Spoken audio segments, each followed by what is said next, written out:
Ako správne použiť a aplikovať krém proti mimickým vráskam Clinical Solutions.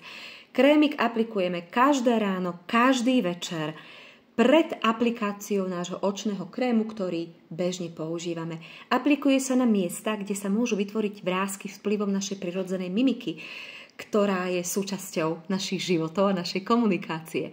To znamená, sú to vrásky, tzv. Smiacie, ktoré smiatím sa môžu vytvoriť, volajú sa tzv. VR-ovité vrásky, takže aplikujeme ho do týchto partií.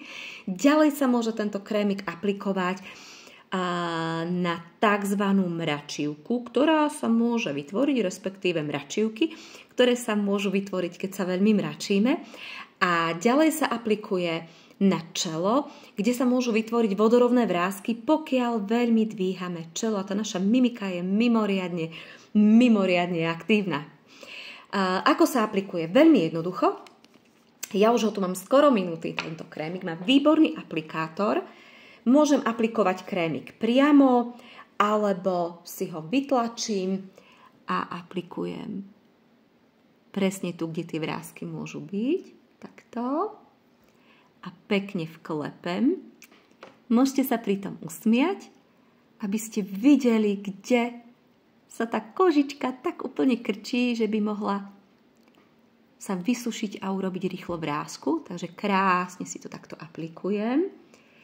Ďalej si aplikujem, idem až sem na spánkovú časť, poriadne naložím. Ďalej si to aplikujem na mračivku a na čelo.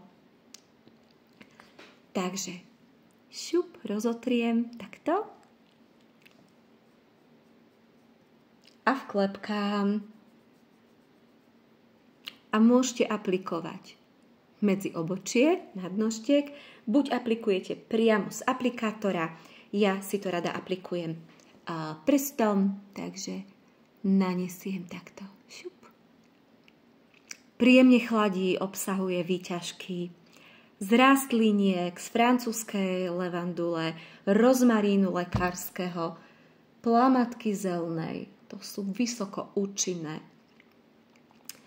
rastlinky, teda zložky, ktoré sa nachádzajú v tých rastlinkách. No, a toto urobím ráno, večer a na to aplikujem môj očný krémik. Takže krémik vydrží tak 3 mesiace a efekt je fakt ako skvelý. On aj tak príjemne chladí, neskutočne sa rozotiera a je to môj miláčik.